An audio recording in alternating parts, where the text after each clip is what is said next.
Supposedly, there's a SharePoint file that includes all of the Trump mentions.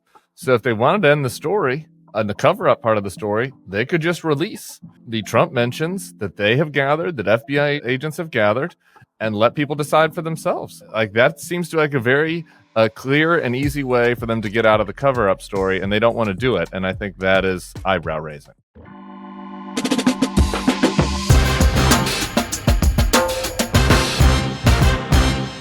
Hello and welcome to the Bulwark Podcast. I'm your host, Tim Miller. Delighted to welcome back a professor of practice at NYU Law School.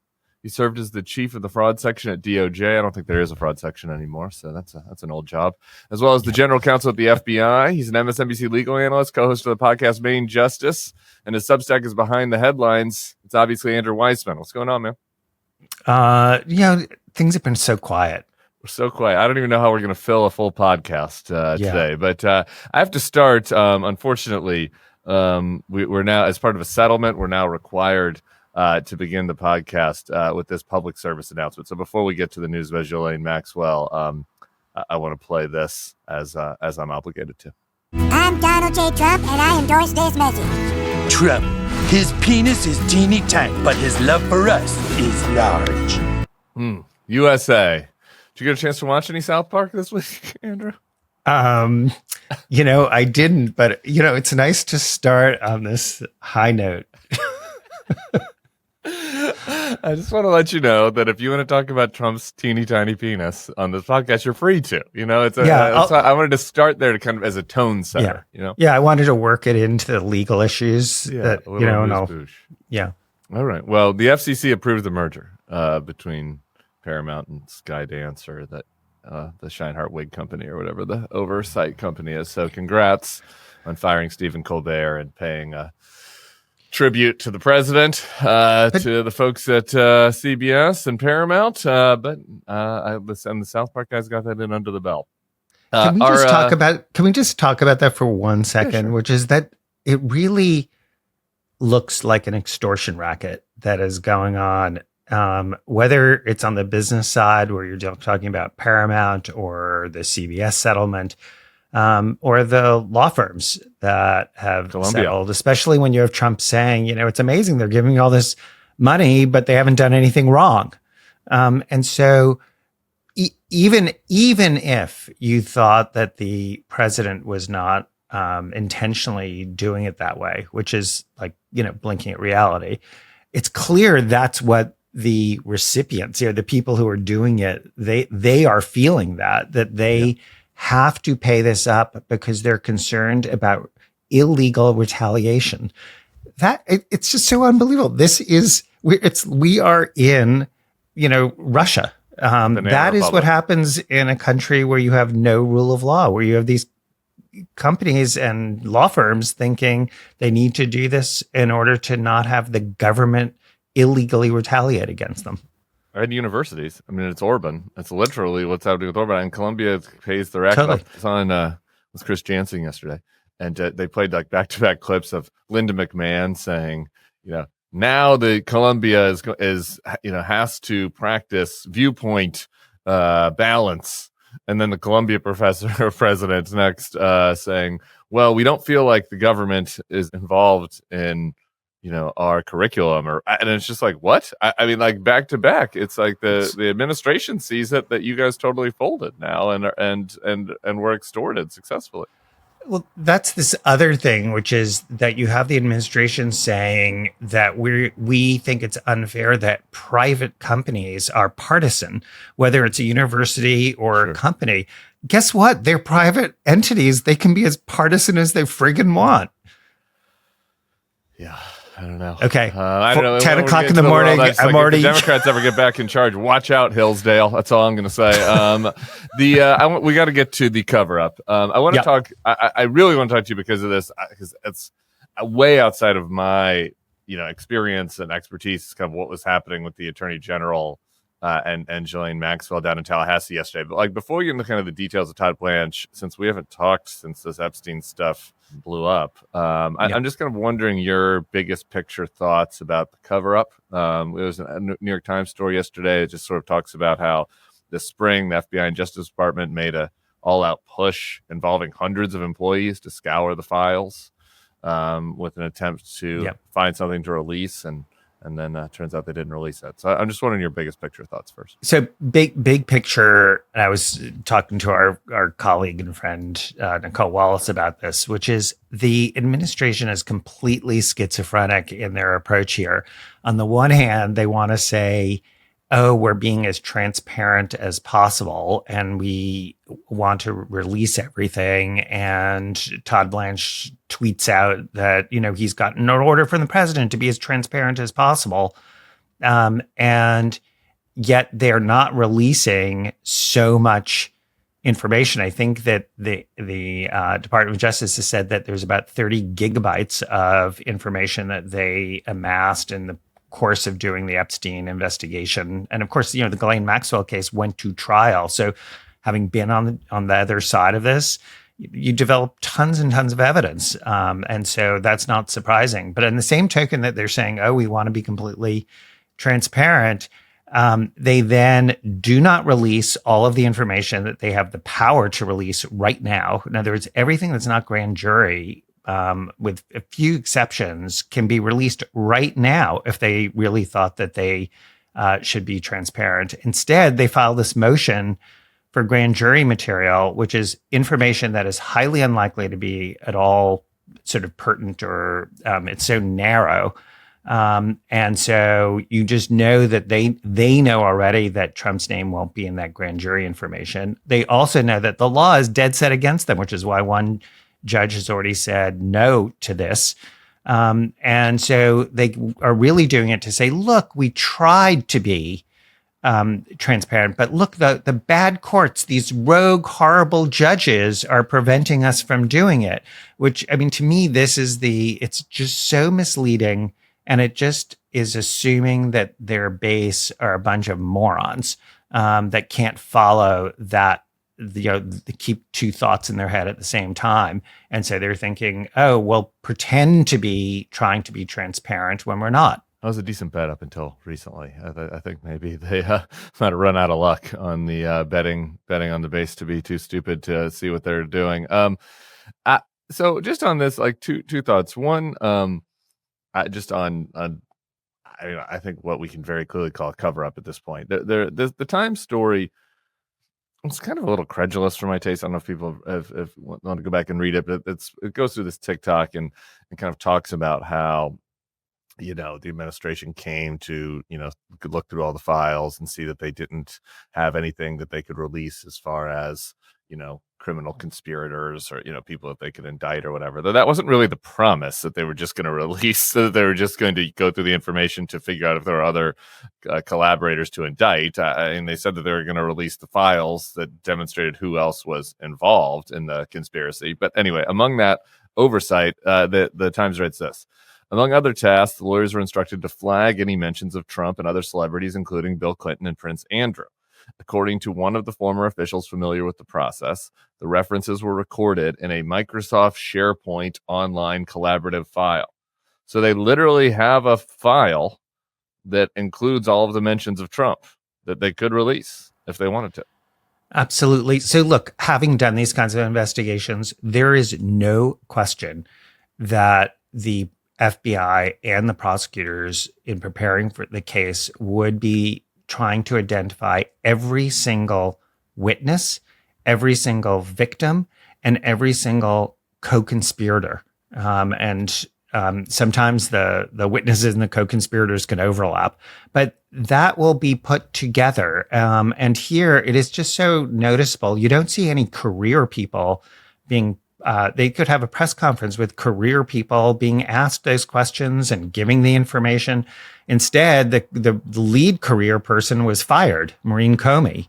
And so that is sort of the remarkable shunting aside of the apolitical people who actually did the investigation. Instead, you have, for the first time I've ever heard of this, the Deputy Attorney General, who knows nothing about the case, going down to interview Ghislaine Maxwell with zero background, no way of knowing whether she is like telling the truth, whether she's lying, unless he has all the career people there to be able to test what she is saying. And to me, it just smacks of, all I really want to know from you is, are you going to say that Donald Trump had nothing to do with this? In which case, they're going to be goodies for her because she's not speaking, for free. Yeah. Trump on the tarmac, just before we started taping, was asked if he's open to a partner commutation of Ghislaine Maxwell. And he said, I don't want to talk about it. I have the power to do it. I haven't thought about it. I don't want to talk about it. It's not a no about a child sex trafficker. You'd think that since MAGA was really upset about, elites, elite pedophiles trafficking children, that you wouldn't consider pardoning the one elite pedophile who trafficked children that you have in prison. But Trump's open to it. It seems like the Comey Blanche thing. I you hit on something I just wanted to dig in a little bit. So Blanche goes down to this meeting in Tallahassee. They have a meeting yesterday. It's such a good meeting, apparently, that they're meeting again today. But you, in a situation such as this, I mean, again, I'm a total outsider of this, but you would presume that if you're going to meet with the felon and witness, co-conspirator and witness in this case, that you'd want to have the person involved who understands the case, who knows what we already have, who knows what she's already testified to, who knows what they don't know, right, and what they might be able to get out of her that she didn't share either in trial or previously, and that person gets fired, and instead a political appointee who knows nothing about the case goes down there. I mean, that fact itself totally betrays what this is about, right? Add in that it's the Deputy Attorney General of the United States. The Deputy Attorney General is supposed to have so much on their plate that this is why you have the career people who are better positioned to do this. But they're presumably going to be reacting in an apolitical way, which is why they are career people. Just a couple of thoughts on this. One, to have that meeting with Ghislaine Maxwell, I can't say 100%, but I'll say 99.99% positive that she has already been given what's called sort of queen for a day or proffer protection. In other words, that she can't be prosecuted based on what she is saying. So if she were to say additional crimes, that they cannot be directly used against her. There's no way that they just said, oh, we're willing to meet with you and we want nothing in return. Right. So that in and of itself. You're saying that already happened today, or you mean in the past? No, I'm saying that happened for the first meeting with Todd Blanche. Yeah, the criminal defense lawyer is going to say, I need proffer protection, meaning this sort of queen for a day. She can't be prosecuted for that. But what's on the table is if you're going to need her information, they're going to be playing for a pardon, a commutation, or at the very least, a significant reduction in sentence. And so you have to be thinking as the public, you're really going to give somebody who was the right hand to Jeffrey Epstein and who was involved in so many victimizations of minors and others, a break for what? And what is it that you are buying for that? So I think that's sort of a big take home on sort of what is happening there. And the other is, I think there's sort of two things that Todd Blanche could be doing. One is thinking about whether she could be a sort of cooperating witness, sort of a full-on person who could testify. I don't think that's what's particularly going on. I think what's going on is that he just wants to... Catching If You Can situation, as you see that movie where you bring Leo DiCaprio in to catch all of the other, although here it would be kind of cooperating down because, you have Epstein and Ghislaine Maxwell at the top of this particular scheme, and so you usually don't cooperate down. That's bad practice. Maybe the money person, Lex Wexner or whoever ends up being, I don't know. Yeah, I mean, they could have other types of crimes, but it's also unclear. I mean, remember, she was accused of committing perjury in the past in connection with all of this. So it's. I mean, she is a very, very problematic witness. But what I think is going on is I think Todd wants to neutralize her, which is he wants to sort of, since he doesn't know a lot about the case, what he can do in a day or 2 days is just go through chapter and verse to limit what she could do to harm the administration and say, like, what do you know about Trump? What do you know firsthand? Sort of test that to just be able to either, if it's good, use it publicly, or if it's bad, at least limit it so that it can't be used by others. So I sort of see that as a neutralization mission. But all of that, just to be clear, both scenarios, whether it's for cooperation, whether it's for neutralizing, is political. I mean, this is just not what the Department of Justice is supposed to be set up for. Let's add another layer to that. Well, maybe this is less weird than it seems to me. But this is from a podcast last year. This is Ghislaine Maxwell's attorney, David Oscar Marcus's podcast, and Todd Blanche was on it. David, and I mean, in all seriousness to you, I know a lot of people that have worked with you. I know a lot of people who know you very well. I now consider you a friend and someone who I know pretty well. You are by far the best out there, and I'll always say yes to this podcast. It could be the first three-peat. Let's do a three-peat.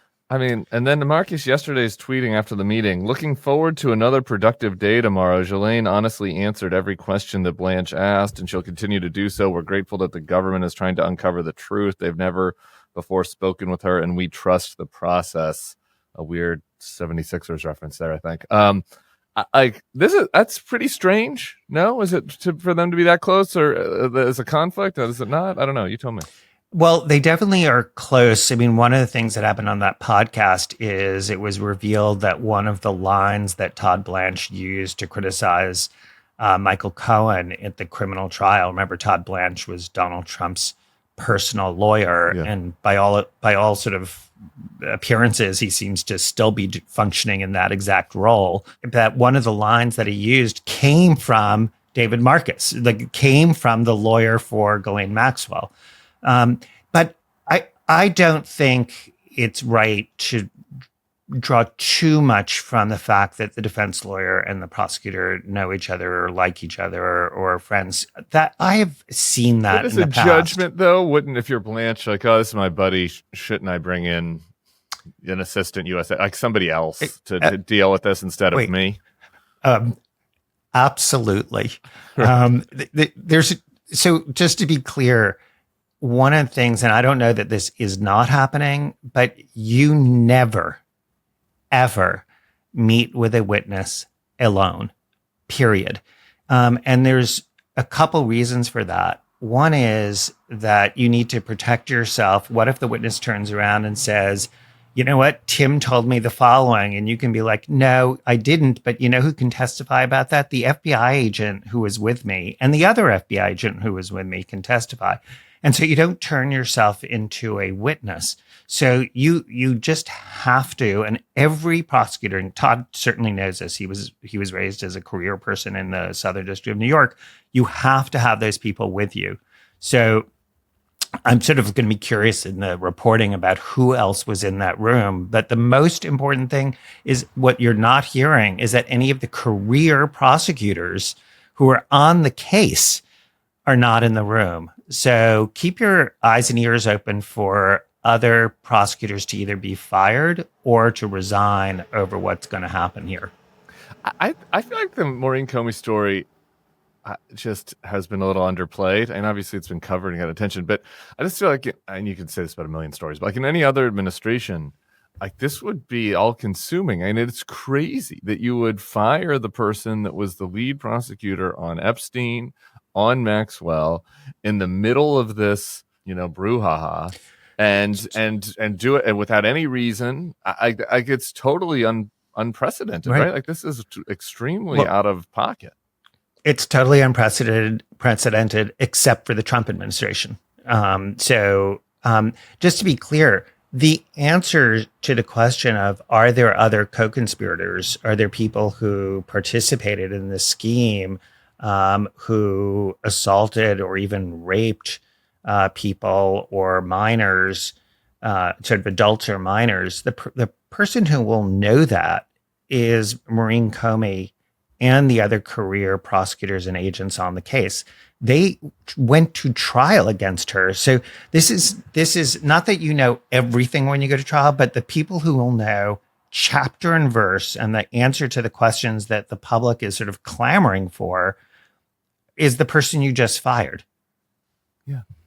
And just in general, like firing prosecutors for no reason is not standard practice, right? Like that is it right? violates the civil service rules. Just to be clear, the administration's position is there's no more civil service. They are not giving any reason. There actually was just a lawsuit filed on behalf of 3 DOJ employees on this theory that the administration is saying, well, the president doesn't have to obey civil service rules. There's no Supreme Court precedent for that, but this administration, having seen what the Supreme Court is doing for them, is, I think, very much given a green light to test out new theories, and there are people who are suffering as a result of that. And here it's career people. Is there any kind of buzz in the, I'm sure you're on text chains with lawyers and prosecutors and stuff, like, do we think that this firing was about the Epstein Maxwell thing? Is it about the fact that she's Comey's daughter? Did he just get a bee in his bonnet? She's just off of prosecuting Diddy. And it's a totally wild decision. So look, to me, it's got to be one of two things. It's got to be sort of Epstein related, or the fact that her last name is Comey, or both. And I don't know the answer to that. But normally when you're in the middle of this huge scandal, it's like, when the old saying is for lawyers, it's like when you're in the middle of a negligence case, like don't fire the motorman. It's just not a great thing. Now, she has not said anything.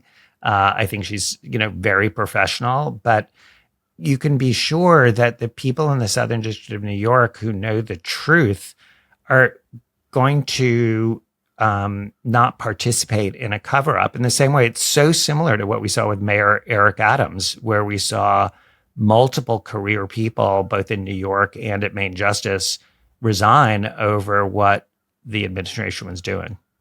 I was just rewatching old video of fat Scott Jennings back when he was fat, working in the Bush administration, having to testify about the firings of the U.S. attorneys. You remember this story, probably? Totally. And the quaint halcyon days. Yeah, exactly. But I bring it up because it's like, again, that was a massive scandal. Massive. Gonzalez ends up getting run out over this.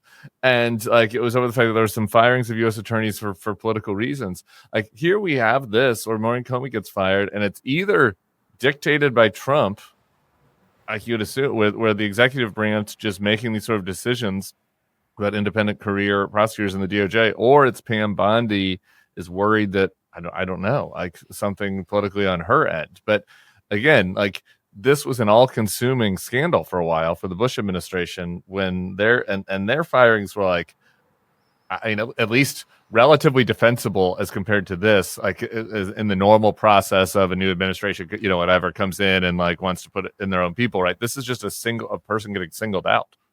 Yeah, well, just to be clear, that isn't that sort of, we want to put in our own people. That is for political appointees. For the point of civil service is that when Democrats win, they aren't allowed to just clean house and replace every civil servant with a bunch of Democrats, and the same thing with Republicans. Just to be clear, what's happened with Maureen Comey is the tip of the iceberg. One of the people who now has just filed a lawsuit is the chief ethics officer at the Department of Justice. That's not usually a person you want to fire if you're planning on complying with the ethics rules. This is somebody who was a career person, worked at the FBI for years in compliance, worked at DOJ in compliance. And again, the reason for firing, not given. It was just a letter that says under Article 2, that is presidential executive power, you're fired. No cause whatsoever. That is basically saying there's just no civil service. And this is like one where, Tim, I don't know how in your world to make this sort of people understand, because it's hard to be like, oh, I want people to rally around the idea of civil service, or I want them to rally around the idea of due process. But Just think about the world pre-civil service. It was a spoils system. It is exactly what Trump wants, which is a spoils system. That is not the reason for the civil service. Is that's not in our interest to have that. It's better to have career people who are doing things on an apolitical basis.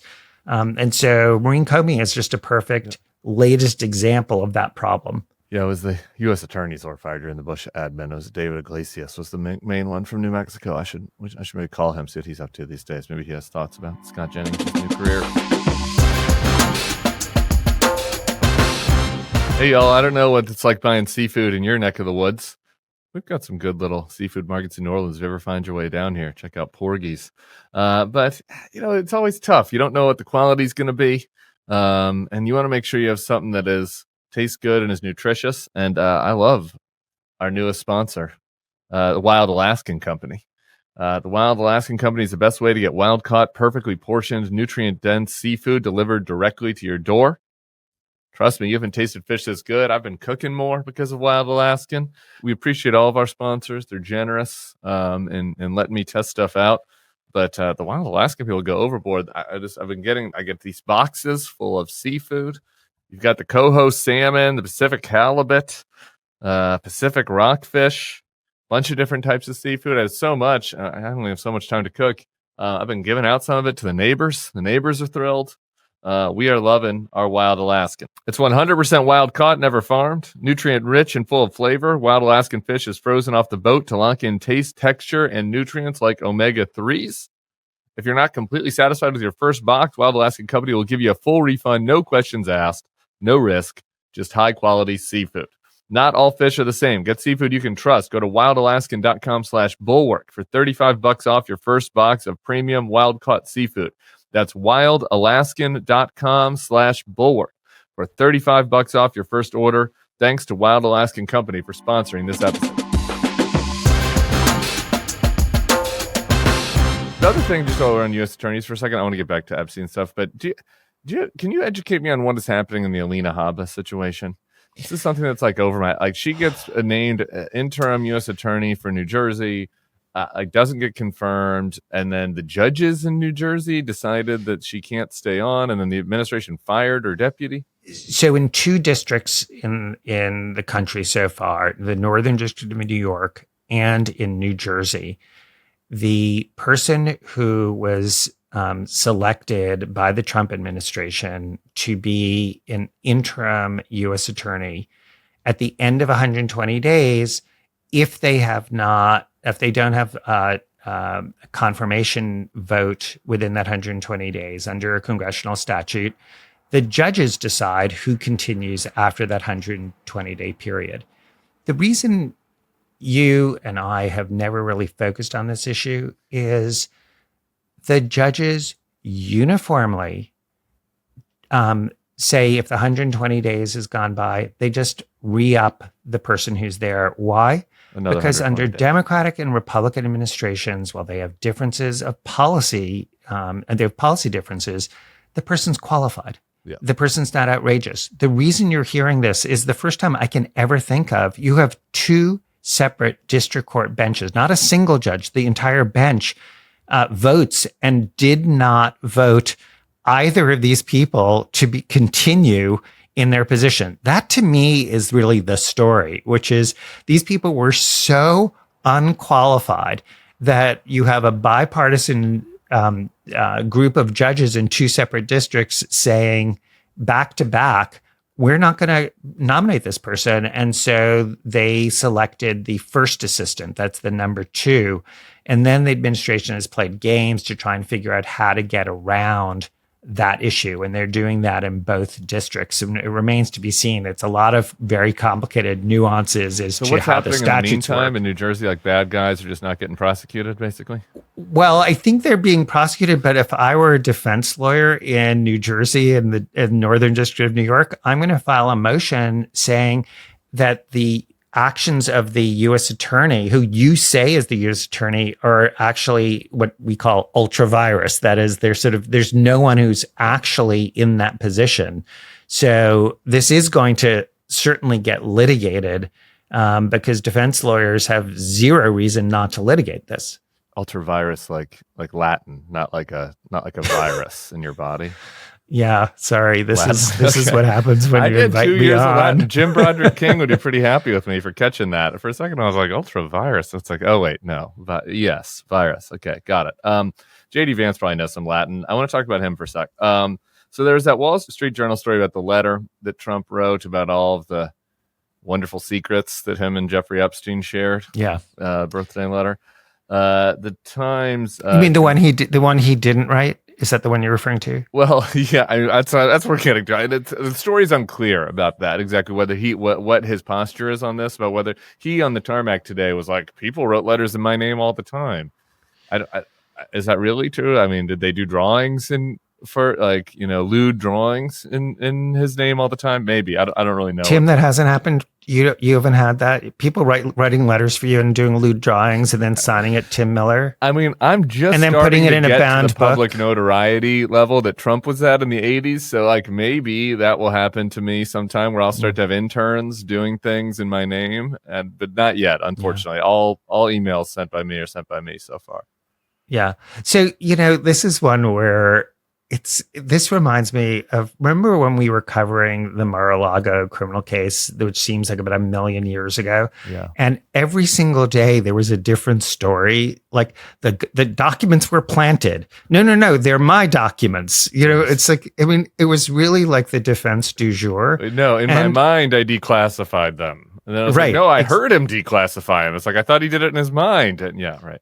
Right. So it was just like it was hard to keep up, which may be part of the point. Got it, yeah. But you're seeing the same thing here, which is like, book? What book? I didn't write a letter. If I did write a letter, I had my fingers crossed when I wrote the letter. I mean, it just seems so preposterous. And also this is definitely an example in my view of sort of like he protests too much. There's no question they were friends a while back. They appear to have had a falling out. Just own it. I mean, like there's lots of other people right. Exactly. Up really bad material. Exactly. And so to me, it's like, why are you not doing what everyone else in that book who's been asked about this is sort of like, yep, that's what I did. I wrote it. Like, my bad. And this goes back to my point about the Times story, where supposedly there's a SharePoint file that includes all of the Trump mentions. So if they wanted to end the story, on the cover-up part of the story, they could just release the Trump mentions that they have gathered, that FBI agents have gathered, and let people decide for themselves. I like that seems to like a very clear and easy way for them to get out of the cover-up story, and they don't want to do it. And I think that is eyebrow-raising. Absolutely. By the same token, like they're busy going to court saying we need permission to release grand jury information, but the information you're talking about is not grand jury information. That is something that they have the exclusive ability to disclose. You know how you know that, aside from that's the law, is they just disclosed the Martin Luther King Jr. files. So they know how to do this. They're constantly releasing stuff that they think would be helpful to them. And so that is a perfectly good question. The other question that was, I was on Lawrence last night and an former FBI agent raised this, which is one thing that'd be really interesting to know is, was Donald Trump interviewed in connection with the Epstein investigation? Remember, he was on record and it was reported that he said Jeffrey Epstein, who was somebody that he hung out with for a time, likes young women or on the younger side. I'm paraphrasing. If you read that and you're an FBI agent, one of the things you would do is go talk to Donald Trump and say, tell me what you saw and what that's based on.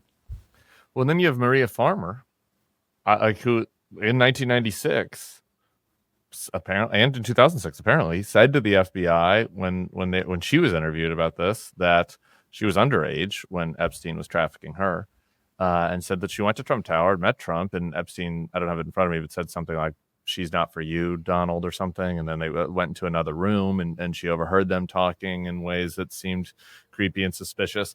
So I presumably that's in the file, and I guess you tell me. You were at the DOJ. Do we keep files from 1996? Like, would that interview be in a vault somewhere? Yes. Because this case is ongoing, meaning that there was a trial against Ghislaine Maxwell that is pending on appeal. She is actually seeking right now Supreme Court review. Because of that, everything in that file, the FBI file, the U.S. Attorney's Office files, will all be kept sacrosanct. Why? Because you don't know if you might need it, because it seems unlikely, but if she were to get a new trial or there was a hearing or anything, you would need that information. So the idea that would not be extant would seem fanciful.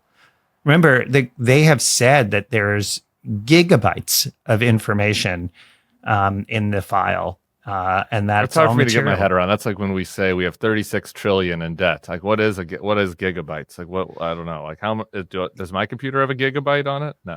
Well, I don't do math in public, but This is my translation. It's a lot. It's a lot. They got a lot. Yeah, they got a lot. All right. I want to go back to the JD Vance. Sorry, we got derailed as usual when we're just clucking hens, clucking about the news.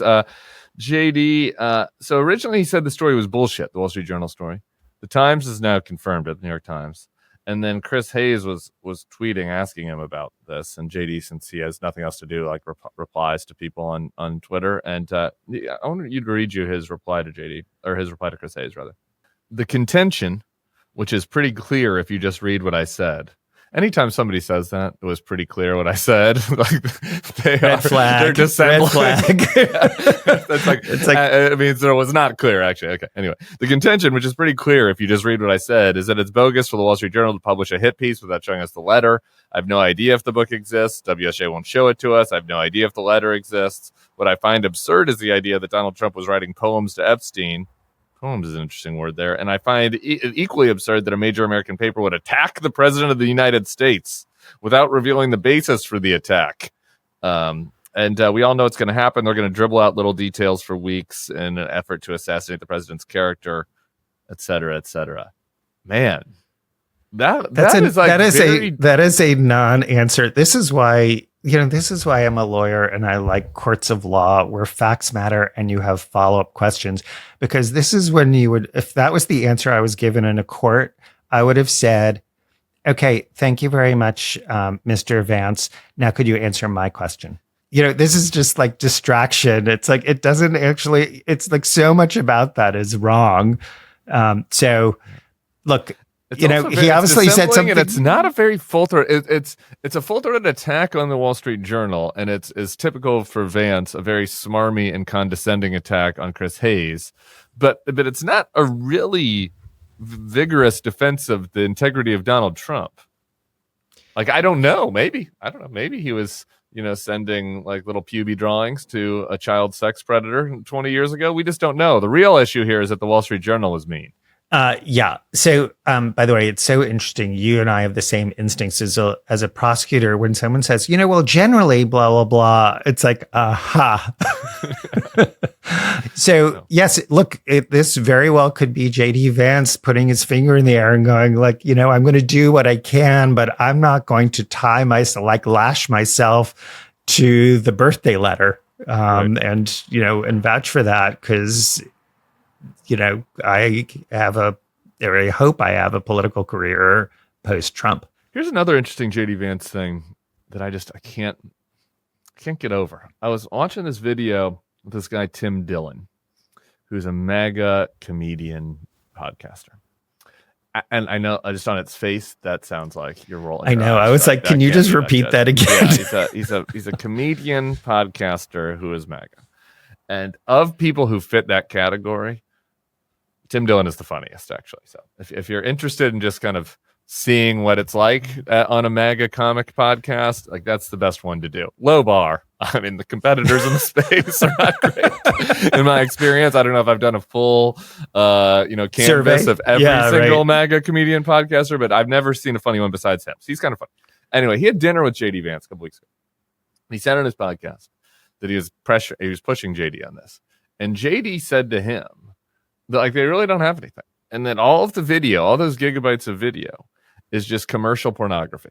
The Jeffrey Epstein, maybe he had security footage and like of his victims and of people coming in and out of his homes and islands, but all that the DOJ has is commercial pornography. Again, if that's true, then why wouldn't they just release that?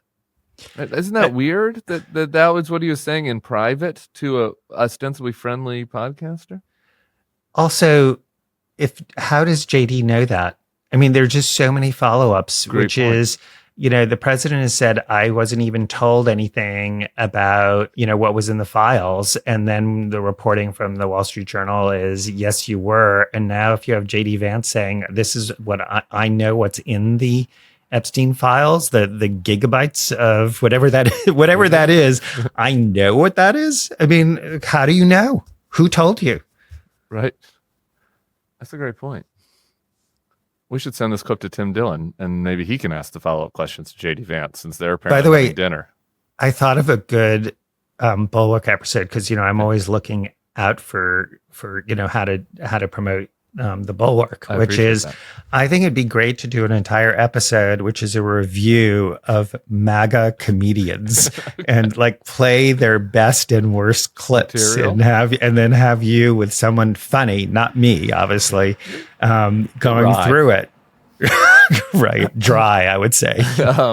All right, Barry, you hear that? That's a job for you this weekend. You got nothing else to do. Let's grab me some of the best and worst clips. Okay, I have a few other legal items to talk to you about, but just, is there anything that I've not asked you about in Epstein world that's interested you or titillated you, or any observations you have? No, I mean, I really do think the thing that I am waiting for is what kind of deal are they going to give Ms. Maxwell, and what is the reaction going to be from career prosecutors in New York to that? And in many ways, that deal could make this a whole lot worse for the administration. In other words, this could be one where they think they're sort of helping themselves, but the idea that you would give some kind of benefit to her without sort of full-throated vetting of it is one that could really come back and bite them. Yeah. And you would assume, again, not the core mega base, but some of the other slice of the base that genuinely did care about child sex trafficking, you would think would be upset about a sweetheart deal for the ringleader of a child sex trafficking ring.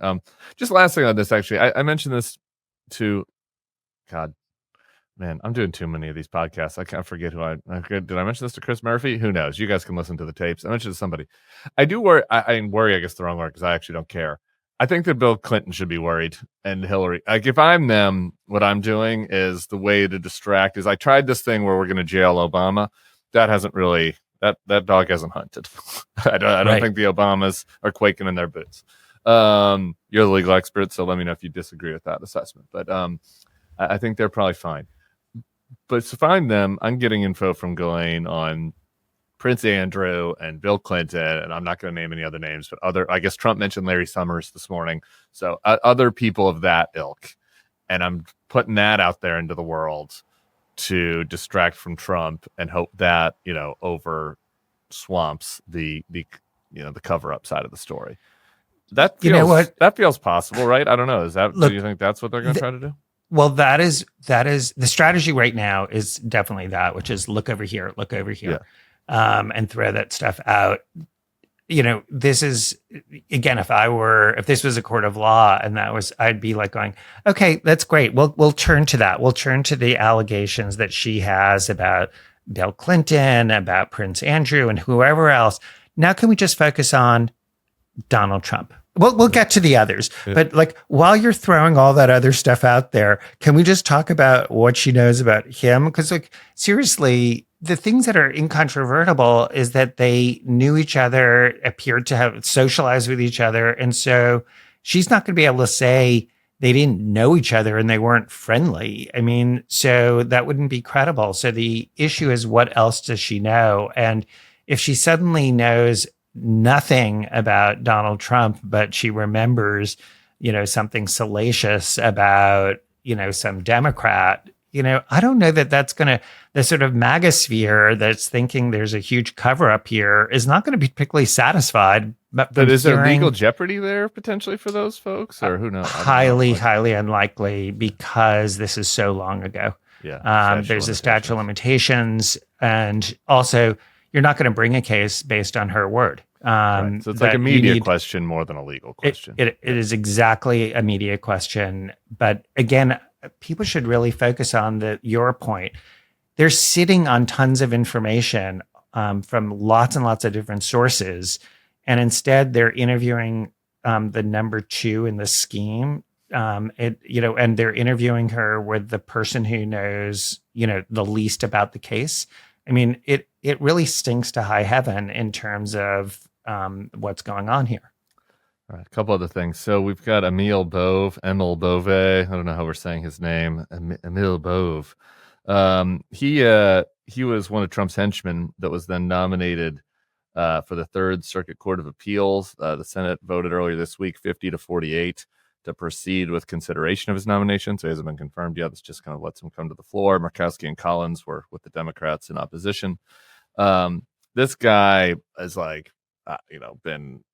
been testimony that he was, encouraging the administration to defy court orders on the deportation stuff. He told people to destroy notes in the DOJ in the meeting about how they're going to drop the charges against Eric Adams. By all accounts, this guy seems like a pretty nefarious character. Third Circuit Court of Appeals, it's like a pretty important role. I'm just kind of wanted to hear your thoughts on the nomination. This is such an important story. So there is a whistleblower complaint from somebody who is a career DOJ employee. He represented the government, the Trump administration, in the Abrego Garcia case.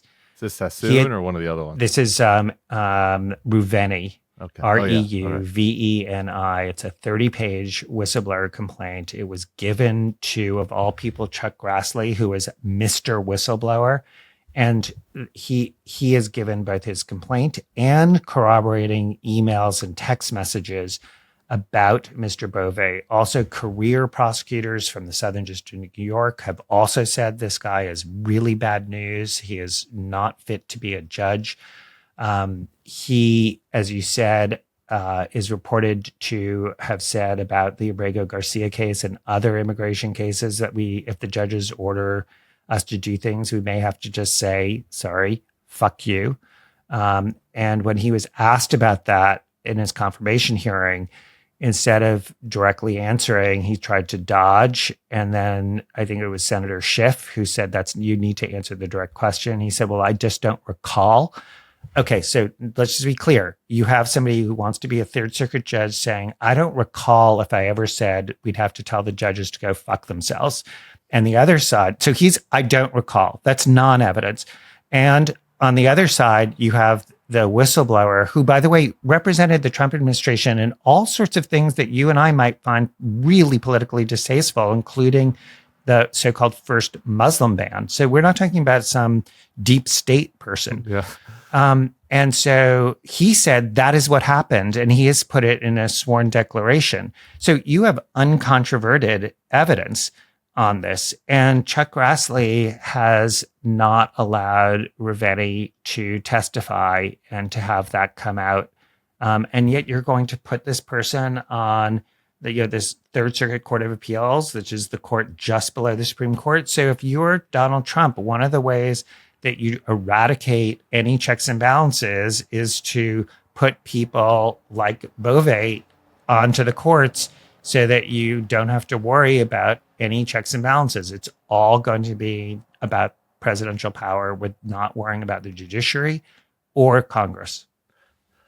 I love it when you say the F word. It just has such a nice ring to it. It's just kind of that little, it's so hard. I really don't, it's when I was in court and I did a lot of mob prosecutions.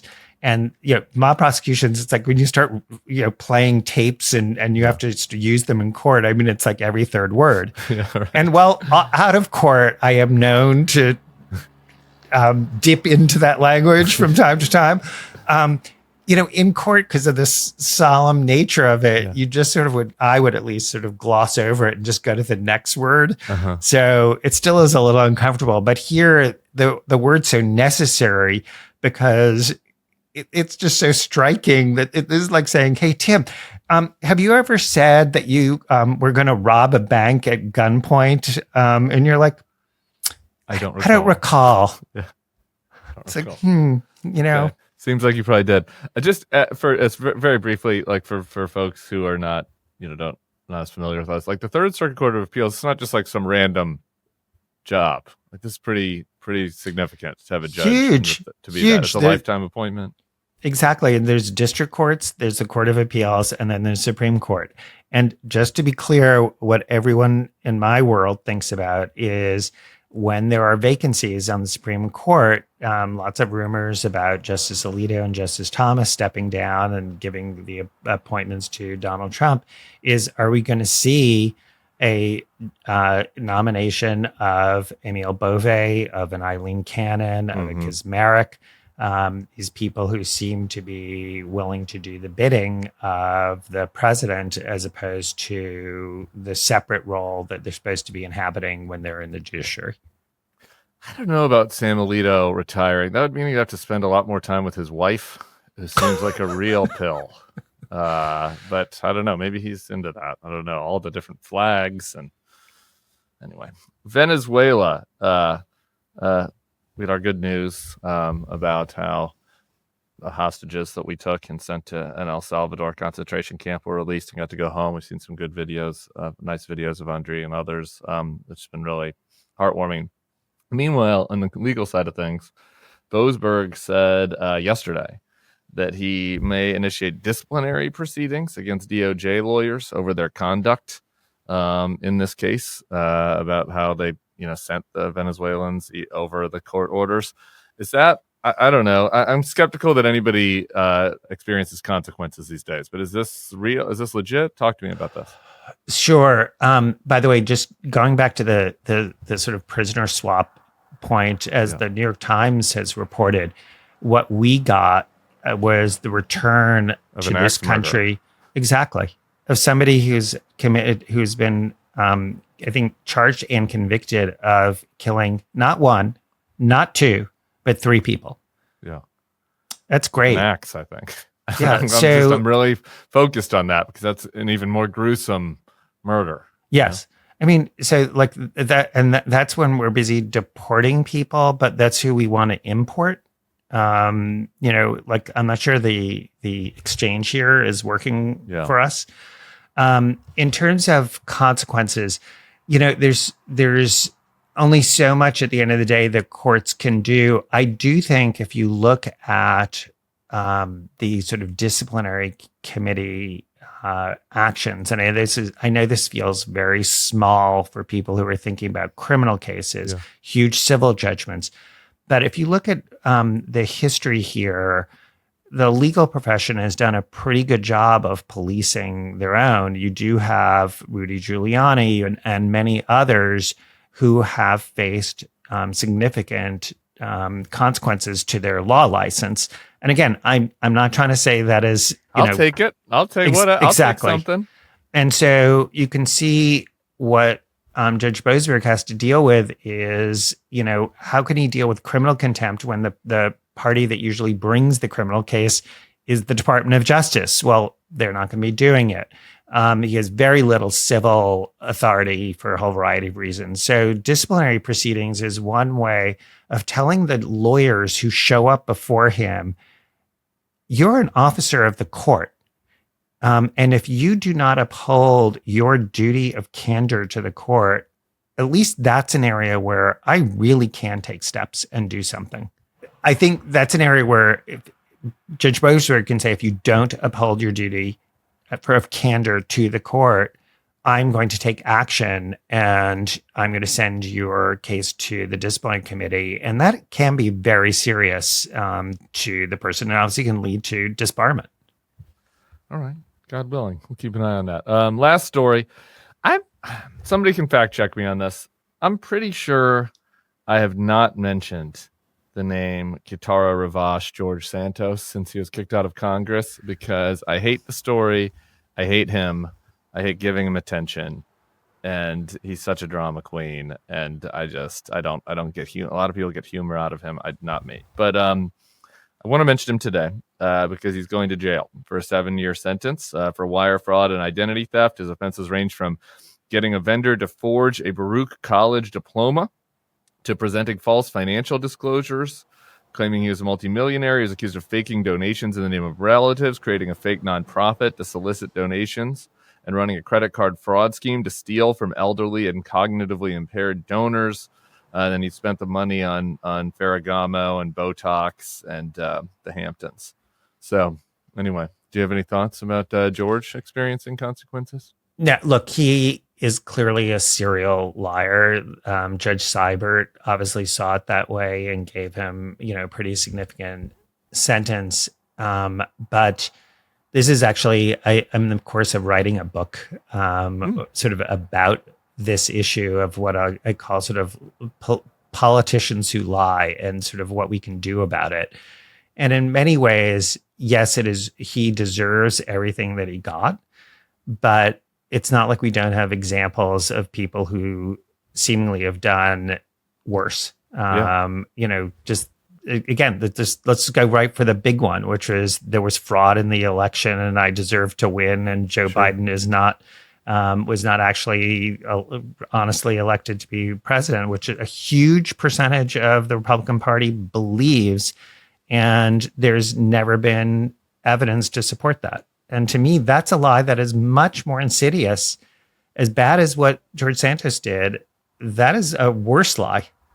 Sympathy for the George Santos here? Sympathy for the devil from Andrew Weissmann? Not sympathy. It's, it's sort of interesting. This is, there's the guilt phase and there's the sentencing phase. Yeah. And in the sentencing phase, it is all about putting something in perspective and sort of figuring out, what's the level of culpability. And if you think about a lie that goes to the heart of our democracy and undermines everybody's faith in what's going on and undermines the legitimacy of our government, I don't know, it's certainly as bad. I would say worse. Yeah, definitely worse. Trump thing should be worse. I don't know. I'm happy you said that. I was not going to share this opinion. I was going to kind of end on a laugh, but now that you said it, I don't know. On the things that I was always a liberal squish on, even when I was a Republican, criminal justice stuff and immigration were like the main, and gay stuff, obviously. Like those were the main areas where I was a liberal squish back when I was a Republican. I don't know, man. Like making him repay all of the fines to these people, yeah. Making him do community service. I don't know. Should he work in an old folks' home and like clean the toilets for these people? Yeah. Like prison, 7 years in prison. I don't know. I don't know. I feel a little. You were in the fraud division, so you tell me. What rises to a level of hard time when it comes to fraud? Look, 7 years is a lot of time. There's no question. But and you can clearly make the argument that 7 years is too much. I do think this is where it's important to put race into the equation, which is there are a lot of people in the Black and brown communities who no one would bat an eye when they get 7 years, 10 years, 20 years. Sure. And that's not to say that there isn't a legitimate debate over whether for this kind of fraud it should be 7 years, but I would want to have that debate in the context of looking at the totality so that we're not just thinking, oh, he's sort of a white dude. Does he really need 7 years? Yeah, I hear you on that. Across the board. Okay.